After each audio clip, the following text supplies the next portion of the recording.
Aloha! How's it? Today we're talking about 5 steps you can take right now to boost your LinkedIn confidence. So, more on that in a minute. How was your weekend? We had one of the most chill weekends we've had in about a month, which was incredible. I got a chance to clean the house, prep some food, even work on some meaningful projects. Weekends are really one of my favorite thinking and strategizing times because time feels a bit more, how should I say, abundant, and I'm able to work on those bigger picture items that just don't seem to fit in the time bound weeks. So, really, really good weekend here. Have you checked out my latest episode on the Mango Effect podcast this week? We discussed my 4 word formula for success, what I like to call the do this, not that approach to decision making. So, how do we achieve those big, lofty goals? It's really one decision at a time. So, that's a really fun topic if you're curious and want to check it out. And while you're there, check out more than 30 other episodes about creating a life you love, being a digital entrepreneur, living in Hawaii, learning to surf, becoming your own boss, and more. And now it is time for Mondays with Mindy. This is a weekly show on Monday afternoons if you're based in the US, where I talk about all things LinkedIn pipeline, promo, and profiles, what I like to call the 3 Ps of LinkedIn. So, do you have questions about LinkedIn that you want me to answer? Be sure to like this post whether you're watching live or from the replay to give it some social love. Leave your questions below and I will answer them after the show or on a future episode of Mondays with Mindy. As I mentioned last week, I am planning my Q4. I can't believe it's Q4 content for the show. So if you have ideas that you want me to cover, leave them as a comment below so I can be sure to include them. Now let's get to today's topic. How do we actually boost our confidence on LinkedIn? So, last week we talked about how to get started with the right activities on LinkedIn so that we can grow our businesses, get more opportunities, and build better business relationships. That leads us to today's topic because, in order to take that action, we need to have enough confidence that we're doing it right. So, have you ever noticed that when you lack confidence in something, you are a lot less likely to take action? This is not rocket science, I know. Developing confidence in your skills in any domain, no matter whether it's work related or a side project or even a hobby, often requires a lot of upfront learning, mistake making, and the investment of focus. When it comes to LinkedIn, I've worked with hundreds of clients one on one, also in small groups over the years, and I find it really funny that every time I ask a question about the one word they want to feel, by the end of our time together, it's always the word confident. It's not getting more leads or hacking LinkedIn or the quick and easy method to pitch slapping people into buying their product. Nope, it's developing confidence on LinkedIn. Why is confidence so important to making LinkedIn actually work for us? When we feel less confident, we tend to fall into one of these traps. So, one of them, the avoidance of LinkedIn altogether because it seems too hard, too spammy, too complicated. Sometimes we bombard ourselves with all the LinkedIn tips and tricks we can find to reassure ourselves that we are doing it right. That's me. I tend to overdo it and make sure I'm learning every single little nook and cranny before I take action. Or we might be the type to outsource because if we pay someone else to do it, who knows what they're doing, we don't have to think about it anymore. Okay, that's an option. Or we default to taking any type of action, what I call the throwing spaghetti at the wall to see what sticks approach to LinkedIn, which I see a lot of people doing. And I wonder how that's working out for them. So the thing is that even if one of those approaches gets some type of result in the short term, you're still not addressing the root cause, which is developing enough confidence to show up on LinkedIn as the best version of your professional self. And guess what? It's not that difficult to develop LinkedIn confidence. It really is not. Trust me, it's not anywhere near as hard as trying to learn to surf as a grown up, but that's a story for later on. So, aloha, for those who don't know me, my name is Mindy Rosser. I'm the founder of Mindy Rosser Marketing, and I have a group program called the LinkedIn Accelerator for those who want to go from 0 to 60 on LinkedIn with their profile and network. We recently wrapped up the summer cohorts, but I will keep you posted about when the doors open next this fall. It's right around the corner. I can't believe it is almost fall. I help professionals who feel they are the best kept secret in their industry to become that go to visible expert in their niche so they can get that next opportunity, grow their business, and scale their impact on LinkedIn. In this live, we are going to talk about why not developing the right type of confidence on LinkedIn is causing you to miss out on new opportunities, and how you can boost your confidence in a few simple steps so that you can accelerate your business, kickstart the right relationships, and generate more leads. So, are you ready? Let's do this. Go ahead and like this post, whether you're live or watching from the replay, to give it some social love. So every week, I deliver presentations or workshops to groups, associations, memberships, summits, small businesses, or corporations around all things LinkedIn. It's not unusual for me to lead with this question at the start. How confident do you feel about your LinkedIn profile and presence on a scale of 1 to 10? With 1 being the lowest possible score and 10 being that it couldn't be better. And you cannot choose 7. That's the key. Can't choose the number 7. So if you want to play along with me, then think about the number on a scale of 1 to 10 without choosing 7. What is that number for you? How confident do you feel about LinkedIn? If you want to, write it down now and play along with me. So most people choose between a 4 to a 6. And I've had a few rare birds who will choose a 9, but still want to get to a 10. So hats off to you overachievers out there. My goal by the end of each presentation is to help them go up in that score by 1 to 2 points. That's it. I'm not trying to take most people to a 10. Most people don't need to be at a 10 to be interacting on LinkedIn confidently, because you don't have to be a LinkedIn all-star on LinkedIn to get results. So simply by increasing your LinkedIn confidence by 1 to 2 points, you will feel more confident, which will lead to a higher likelihood that you will take action on something you learned. Okay, it's my devious plan, right? So, how we feel about using LinkedIn is just as important as what we actually do on LinkedIn. I'm going to say that again. How we feel about using LinkedIn is just as important as what we actually do on LinkedIn. So, let's talk about a fun surfing metaphor here. Who doesn't love a metaphor? I love surfing.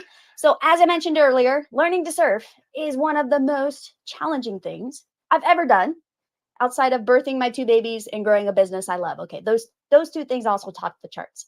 But most of the people on the North Shore of Oahu, where I live, they grew up surfing since they were a grom, which means a kid, and they have an innate sense about how to read the ocean, where to position themselves, what lines they should draw, which boards do they like, what type of waves they actually like to surf. And locals also make an assumption that when you paddle out to a good break on a decent day, on a board that was not purchased from Costco, you likely know what you're doing, because most grown-ups don't learn to surf in their 30s. Then you attempt to position yourself in a very crowded lineup when the waves are just a tad bit above your comfort zone and a bit more hollow than you expected, and wham, you miss the takeoff, you smack your melon on your board while getting pitched over the falls. Not a pretty picture. Been there, done that more times than I can count. And I must say, it is very humbling. You try to catch your breath, you shake it off, you go for it again. Most locals will give you a poor wave or two, but beyond that, you get pigeonholed as a kook, which is something that you don't want to be. It means you can't catch waves. So you cannot miss a number of waves and get respect in that lineup. So developing enough confidence, even to paddle out to certain breaks, takes years, because you need to believe that you can actually make the wave before you even attempt to paddle out. So you're looking at the conditions, you're looking at the wave before you even paddle out. Can I make that wave, or is that above my comfort level or my confidence level? Otherwise, you are not only putting yourself in danger, but other surfers, because you are not prepared mentally or physically or skill-wise to handle it. So learning to surf is a very long game, and you don't expect to paddle out to pipeline and get barreled the first time. You've actually got to pay your dues in a number of ways before you get that reward. The beautiful thing about LinkedIn, though, in this metaphor, is that it's not nearly as hard to learn as surfing. But many people approach LinkedIn as if they're trying to get barreled at pipe the first time they paddle out. Then they wonder why they get smashed into the reef and spit up by the shore breaks, saying that LinkedIn is not for them. So, my advice here, don't try to create some crazy complicated LinkedIn funnel that the pros use at the start when you're just getting started, just trying to build that confidence. You don't want to paddle out to pipeline. All you need to do is surf some really easy breaks with the local surf instructor to build your confidence. The truth is, most surfers will actually never surf pipeline and they couldn't care less. I'm one of those people. I don't care. My husband, he still wants to surf pipe. I'm like, yeah, no, thank you. I'm good. You don't have to surf the world's most dangerous wave to be considered a surfer. Just like you don't need a crazy complex approach to LinkedIn to grow your business or land your dream job or build business relationships. All you need to do is feel confident enough to paddle out at a nice, mellow break and catch a couple of rollers. That's it. So, one of my cohort members, kind of applying this to LinkedIn here, from the LinkedIn Accelerator, let's call her Jill, came to me with a conundrum. Though she had a successful career in her field, she had spent the last several months pivoting from working up the career ladder to then going all in on her business as a career coach to empower women in leadership roles. So we started working together inside the LinkedIn Accelerator program to dial in her profile, craft connection messages. We also designed a simple LinkedIn outreach strategy so she could reach out to decision makers in those Fortune 500 organizations where she could provide leadership training based on her unique framework and also get guests to come onto her podcast. So a few weeks later, she reached out to me and said, Mindy, you're not going to believe it. I just sent off a leadership training proposal to a new LinkedIn connection who works at Clorox. And boom, she kickstarted her lead generation machine with enough confidence that came from knowing how to do LinkedIn right and how not to waste time on doing all the other things that don't matter. So, did Jill spend hours a day hijacking people's posts to get inbound leads on LinkedIn? No. Is her LinkedIn network in the thousands of followers? No. She actually booked that call with less than 500 connections. What about pumping out a lot of content on LinkedIn? Nada. She repurposed a bit of content from Instagram and that was about it. But what she did right was understanding her LinkedIn strategy and clearly defining her approach to identifying her perfect fit clients. Then she built that confidence to craft and send messages to get conversations started with her new connections. That's it. There's really no complication, just the confidence to create and implement a very simple strategy. And guess what? You can do it too. If you can send an email, you can message someone on LinkedIn. If you can attend a business meeting, you can make new connections on LinkedIn. If you can start a conversation with a fellow professional, you can build relationships with the people who will either want to work with you or refer you or hire you on LinkedIn. So let's talk about 5 really simple steps to help you boost your confidence on LinkedIn by taking a series of actions.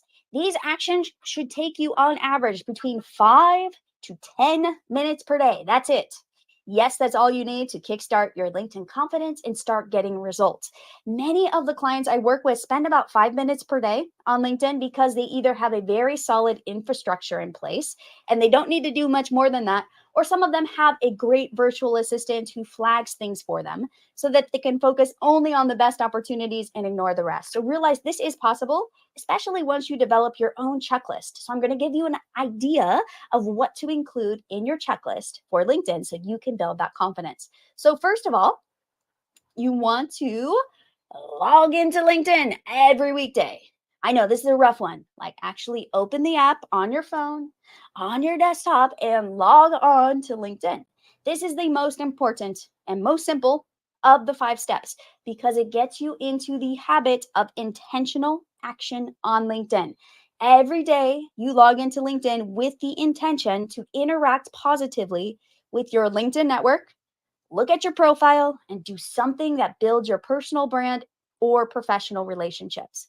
So if you need to set a timer that is just for 5 minutes to ensure you don't overwhelm yourself with all the activities you think you need to do here.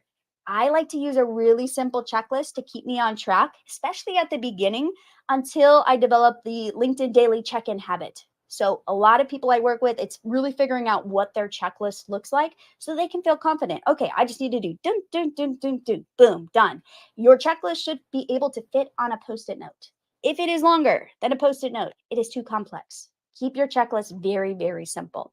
All right, so number 2, you're going to check your inbound LinkedIn connections. These are connection invitations that you have received. So they are sitting there at the top of that menu bar on your LinkedIn profile. You'll see it. You'll see if you have new ones. It'll be red. It'll be staring at you. Every time you log into your LinkedIn account, you should go through any LinkedIn connection invitations you receive, and you'll also see invitations to follow pages or subscribe to people's newsletters here. Ignore the people who are obviously not a fit or look like they're trying to sell you something. That's fine. Just ignore them. They won't get a notification that you ignored them. Don't worry. Accept those who might be interesting or they look like they are aligned with your network or professional objectives. I usually will then go directly to my messages after this just to respond to new connections who either looked really interesting or they led with the question that I want to respond to. So this usually takes about a minute or two, especially if I'm keeping up with this daily. Keep in mind, if you are very popular, you do speaking engagements or something like that, you may get inundated with a number of connections at once. Just be prepared for this. It's not a bad thing, but you will have to make time to do this. I have experienced this myself and it can feel a little overwhelming, but just break it up into a little bit more time if you need it. All right. So you are first logging into your LinkedIn every single weekday. You are second checking your inbound LinkedIn connections. Number three, you are sending LinkedIn connections to professionals that you meet. All right, it's really, really simple. So focus on the people who should be in your inner circle of connections and be sure to always send a connection to people you meet in real life, at a conference, on a Zoom meeting, and anywhere else in your professional space. It's really that simple. That is how you build a great network over time. All of us are attending events throughout the week or the month or the year. Some of us go to big events like quarterly or annually, and we meet a lot of people. Easy way to follow up with people after our conference is just send them a connection invitation. So, do you need to make a formal list of all these people? No, you can, but oftentimes you will come across them organically on social media or just make a note. If you go to a big conference, you probably have a bunch of business cards or virtual business cards afterwards. Just follow up with people that you found very interesting. The key is to be specific about who belongs in your inner circle, in your network. Most of the time, these will be colleagues from your company or inside your organization, sometimes subject matter experts in your space, industry influencers, contractors, referral sources you work with periodically. It can be a great mix of people. Don't feel like it always has to be leads and prospects for you business owners or that it has to be job opportunities for those of you who are looking for your next job. No matter what business you're in or which industry, or whether you have a corporate job or a position at a startup, or maybe you're freelancing and doing your own thing, you must build a solid network that is aligned with your current reason for using LinkedIn. So make sure that the people that you have in your network are a good fit. So my favorite iteration of ABC, I think it's always be closing for salespeople, is always be connecting. Always, always, always be connecting with people that you meet. It doesn't have to be anything crazy. You don't have to write a dissertation to reach out to people on LinkedIn. It is literally just getting connected. All right. So we are logging into LinkedIn every weekday. We are checking our inbound connections. We are sending connections to people that we meet. Number four, we are optimizing our LinkedIn profile. If you have followed any of my live streams, I talk about this in almost every single live in some way, shape, or form. So many of you know that I teach profiles, and I believe it's the foundation for everything else you do on LinkedIn. When your profile is crafted with intention, it's a common theme today, it does the heavy lifting for you. Building a network on LinkedIn or growing your business is at least 2 to 3 times easier if you have an excellent profile that is up to date and accurately reflects what you're doing now. The upfront work pays off in the long run because you only need to do a minor refresh when you make a job change, you're pivoting your career, or shifting your service or program offerings. Your LinkedIn profile is like a mini website, especially if you're an expert with a 9 to 5 and you don't have a website. For those of you with businesses, many times people will still look you up here on LinkedIn first before they even realize you do have a website. So just be aware of that. Your profile sets the stage for every interaction you're going to have with professionals and prospects on LinkedIn. Your profile is always evolving, but once you nail it one time, seriously, one time, you will understand exactly what to do the next time you need to update. It's so much better than haphazardly tweaking sections and hoping for the best, which is what most people do by the time they come to me. Like, Mindy, I kind of worked on my about section a couple years ago. Then I got this job, and then I was trying to look for a side hustle and, do some things part time. And the profile is kind of a mess and all over the place. The key is to nail it. Once you nail it once, you can adjust from there. And once you understand the basics and what needs to go into a great profile, In essence, it's telling your professional story. If you can tell a good professional story, you will have an excellent profile. All right. So we have logged into LinkedIn every weekday. We are checking our inbound connections. We are sending LinkedIn connections to everyone we meet. We are optimizing our profile if we haven't done it recently. And number five, engage with your LinkedIn newsfeed. The magic of LinkedIn is in the two-way communication that happens here. So whether it is in a comment stream, whether it's in your messages, start with your LinkedIn newsfeed. This is the easiest way to get comfortable with LinkedIn, how it works, what people are talking about, topics that are hot in your industry. It's not just about broadcasting and hoping your post goes viral. It won't, first of all. But every weekday when you log in, you look for one post that you can engage with in some way, especially if you're not sharing any of your own content yet. Some ideas here is to get comfortable with getting active in the comments on other people's posts.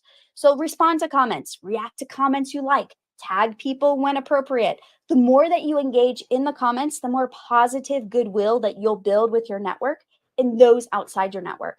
So that's it. Developing LinkedIn confidence is not as hard as we tend to make it. It is literally just about spending 5 to 10 minutes on LinkedIn, getting comfortable. Every single day, you're getting a little bit more comfortable with LinkedIn. You know what to do. You have a checklist. So we are logging into LinkedIn every weekday. We are checking our inbound connections. We are sending those LinkedIn connections to people we meet. We are checking our profile, making sure that it is up to date, and we are engaging in our LinkedIn newsfeed. That's it. 5 simple steps. So put it on a checklist. If you want to do post-it notes, I have post-it notes on my computer. I love post-it notes, especially when I am starting a new habit and trying to figure out what to do next. Create a checklist for yourself so you can start implementing this today, right now. Like make a commitment tomorrow that you are going to try this for 1 week, just 7 days, 7 days of logging into LinkedIn every single weekday. And if you want to do it on the weekends, do it on the weekends too. Why not keep the habit going? So if you're looking for that extra edge to get started on the right path with LinkedIn, I also highly recommend that you get on the wait list for the next cohort of the LinkedIn Accelerator. We are kicking off in October. It is going to be an amazing experience. We are reworking the program based on feedback. So it is going to be hot diggity dog awesome. And it is tailored to take you through all of the steps I covered today and more in just 5 days flat. So it's a really short program, 1 week, and you're off to the LinkedIn races. If you are interested, here's the link to get on the wait list and find out a few more details. I will see you all next week on Mondays with Mindy. Feel free to leave any questions or comments below, and my inbox is always open if you want to message me directly. Have a great rest of your day, and I will talk with you soon.